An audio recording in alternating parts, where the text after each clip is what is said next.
The most relevant thing from these last 48 hours is this. There was no attack, but everything moved as if the attack were real. What happened? Greetings, I'm Ari, and today I want to do something that's needed because I see a lot of people are confused.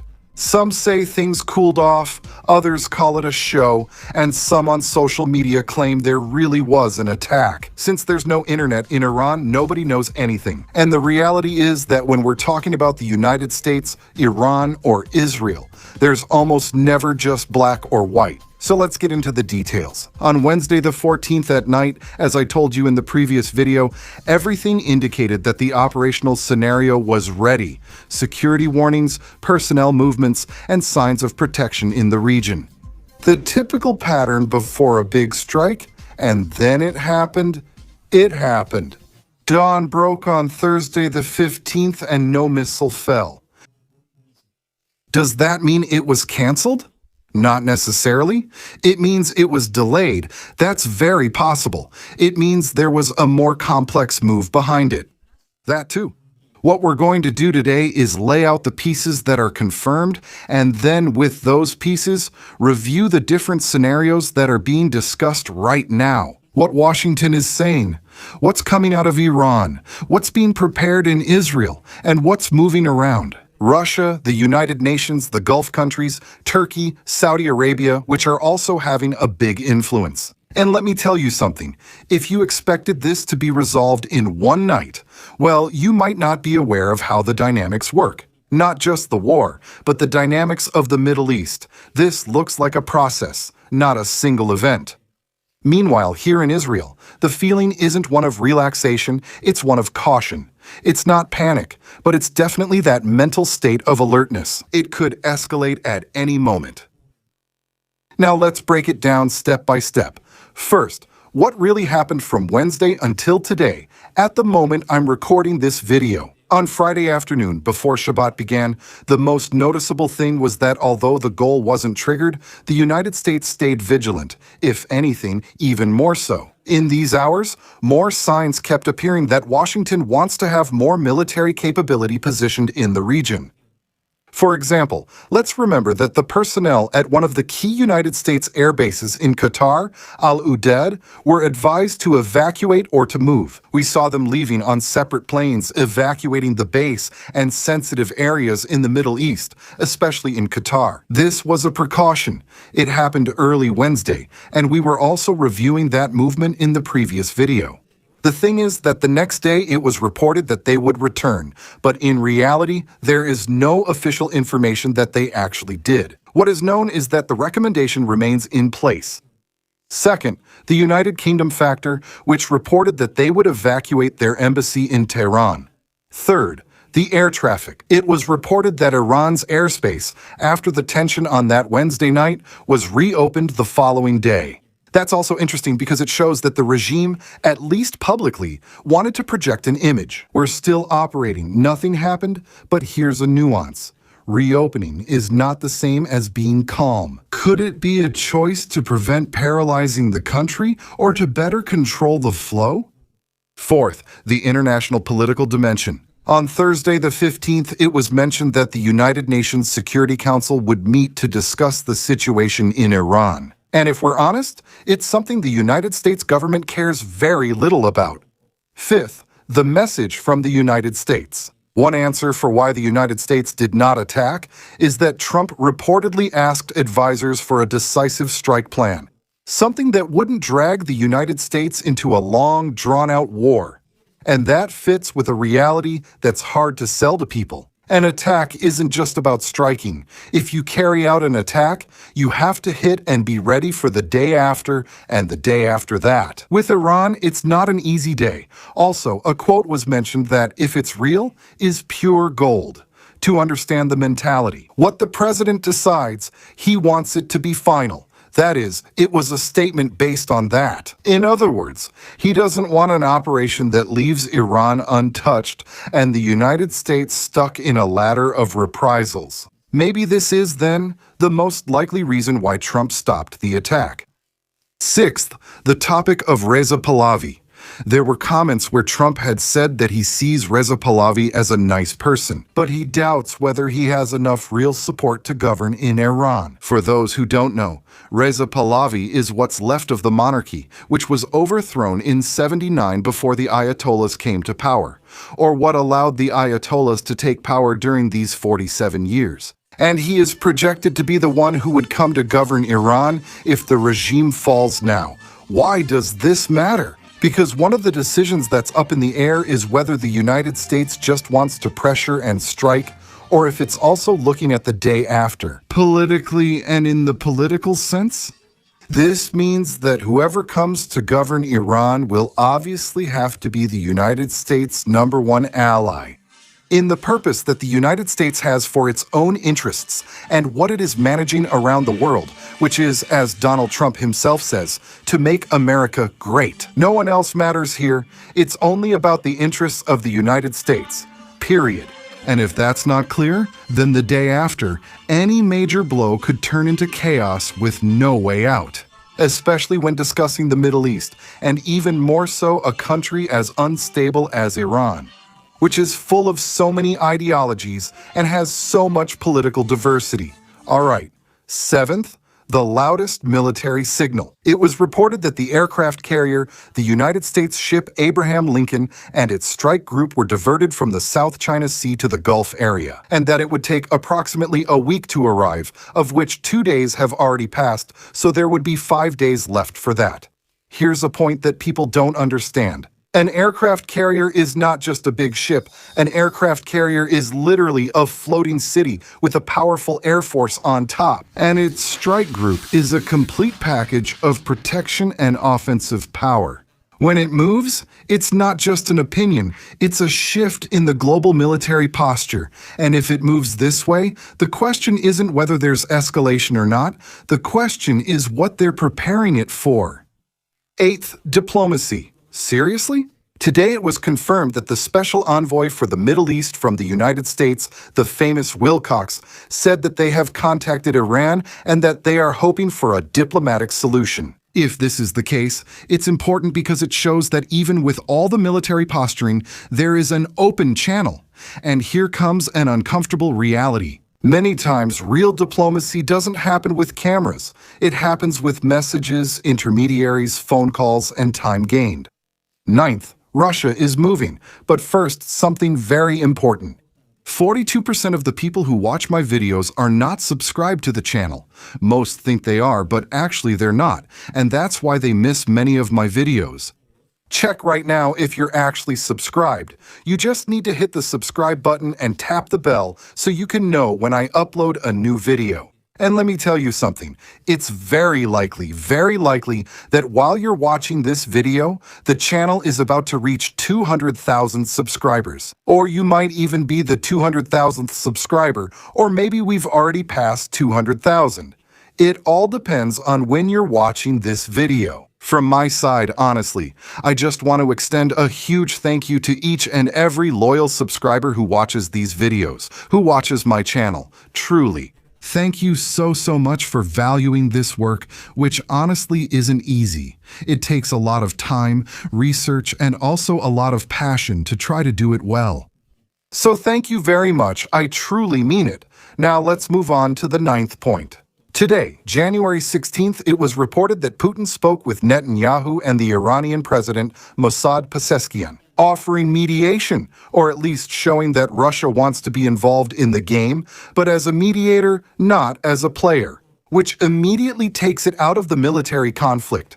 This also answers the question many have about whether Russia could get involved and support Iran. That means Russia can stop something, but it doesn't necessarily mean that Russia fears a scenario that would break the regional balance.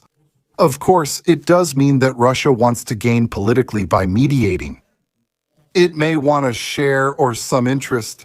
There's always an underlying motive. But what is clear is that it will not get involved in the conflict, at least not directly. Speaking of it, if an armed conflict breaks out, as we saw in the 12-day war last June, by not supporting Iran, something that left many people puzzled. And now, with this on the table, comes the question that many people are asking. They've even left it in the comments for me, Ari. So why didn't they attack on Wednesday night? So let's go through the scenarios one by one, without pretending to be a prophet, of course, but at least putting the different possibilities on the table. Scenario number 1. They didn't attack because they still weren't ready for the day after. As we mentioned, this scenario raises more questions than answers, but it could simply be the most likely one. An attack on Iran is not an attack on a camp in the desert. Iran has missile capabilities, large proxies on several fronts, networks to strike United States interests in the region, and a territorial logic, retaliation that is not always direct. So, let's look at it this way. If you attack, you have to assume they will respond, and not just with a tweet.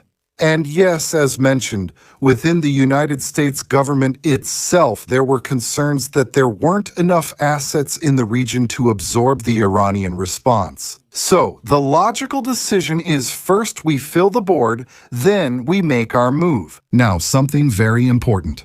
The absence of an attack is not proof of de-escalation. Sometimes it's proof of preparation. Scenario 2. They didn't attack because Trump wanted something definite, as mentioned, but he wasn't guaranteed it. But we need to ask, what would be decisive? It could mean destroying key capabilities, disabling defenses, targeting command and control, crippling the economy, leaving the regime powerless, and ultimately overthrowing it. But achieving a decisive blow is not easy because it depends on intelligence, on synchronizing political conditions, and on a calculation that minimizes the risks of this turning into a prolonged war, which really isn't in anyone's interest, and certainly not for the United States, being so far from home. And if the question Trump is asking himself is, if I attack and nothing changes, then can he prefer to delay, apply pressure, negotiate, and only attack if he believes the strike will change the dynamics of the game, not just at a regional level, but globally? Scenario 3. There was a move, but it wasn't a show. It was an operation of pressure and observation. There's something we can't overlook in the war strategy, and let's look at it this way. What if these days could have been used to push Iran into a maximum defensive posture? Forcing it to disclose protocols, relocations, emergency communications, and its new measures learned from the previous war with Israel, the one from June 12, 2025. Simply put, if you make them believe the strike is coming, the enemy activates and reveals their entire defense strategy, and you do nothing. You simply focus on watching and analyzing, and it's not just from the movies. Is it really a war doctrine? So, when the strike doesn't come, the enemy is left not only in a vulnerable position, but completely exposed. They burned their resources, exposed their procedures, mobilized a number of pieces, even assets like generals, politicians, even key people in the regime. And well, they can't maintain that maximum level forever. Was it like that? Well, we don't know. Is it possible? Of course, it's a reasonable explanation for the confusion that this whole situation may be causing. And just look at it simply like this. After what we saw in Venezuela, the tactical way in which the United States went in and took Maduro out, with the level of technology, with the weaponry, and with the proposed and strategic preparation that this operation demonstrated. Well, simply, we can't rule out that all of this was just a strategic game to expose Iran's defensive strategy. And to put it simply, now that it's known, wouldn't a possible attack come next? Because, well, couldn't Iran change its protocols? If they see that they've really been exposed, at the very least, they couldn't change it in a matter of weeks. And if we read into it, maybe that's what we saw on Wednesday. During the night and early morning, Iran activated its entire defense protocol, while the United States and Israel were carefully watching every move. Pure strategy. Sometimes the strongest blow isn't the missile, but forcing the other side to show their hand. Moving to scenario 4. Diplomacy is happening, but it's mainly buying time for military prep. Here's a point that a lot of people ask about when they see that Qatar, Saudi Arabia, Turkey, and other countries are talking about de-escalation, and they go on the media pressuring Israel or pressuring the United States, so anyone would think it's real pressure.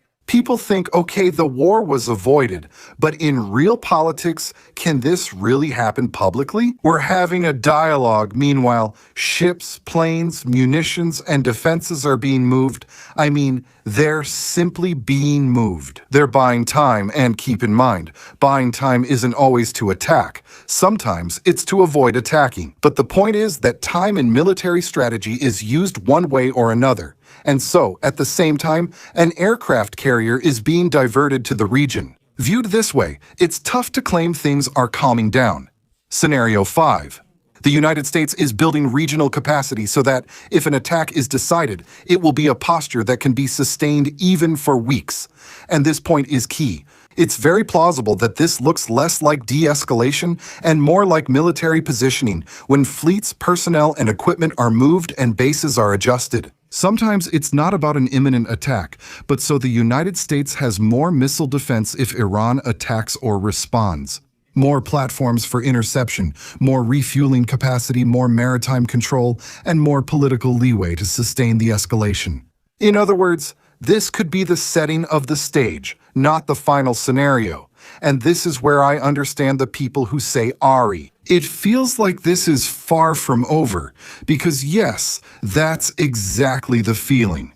And in the midst of all these scenarios, Israel is in prevention mode, but without showing everything.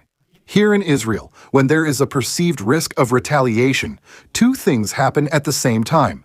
The visible, statements, public calm, no changes in instructions, and the invisible, operational adjustments, air defense alert, preparation of capabilities. Israel reportedly raised its alert level, yet officials said there were no changes for civilians. Isn't that contradictory? Here in Israel, that's normal, because you can be at the highest military alert without creating panic in the streets. And this is key. If Israel believes that a United States strike could trigger an Iranian retaliation, Israel doesn't need to announce every step it takes to prepare. Many people measure reality by whether the attack happened or not, but reality is measured by what changed on the board. And on the board these days, what has changed? The United States increased pressure, it's bringing more ships, Iran increased internal control, Israel increased prevention, and external actors are trying to put on pressure. As we can see, this is not a still board, it's a living, dynamic board. So then, we arrive at this weekend in the middle of the first month of 2026, which, as we can see, has started off very turbulent. Here's the realistic summary. The attack didn't happen on the night of the 14th, obviously, but this isn't seen as a de-escalation either, don't be mistaken. It's seen as a phase of positioning, pressure, and recalculation. And the big question that remains is, will this end at the negotiating table, or will it end in an operation that changes the rules of the game? We'll see the answer in the next few days' actions. One of the key points will be, how quickly does the United States military presence consolidate here in the region, and what messages will come out of Tehran when they feel that pressure? So it's very important that you subscribe to the channel and turn on the notification bell, because we'll be keeping a close eye on the development of this whole conflict. Share this video. Let me know in the comments which scenario you think is most likely, and of course, don't leave without giving it a like.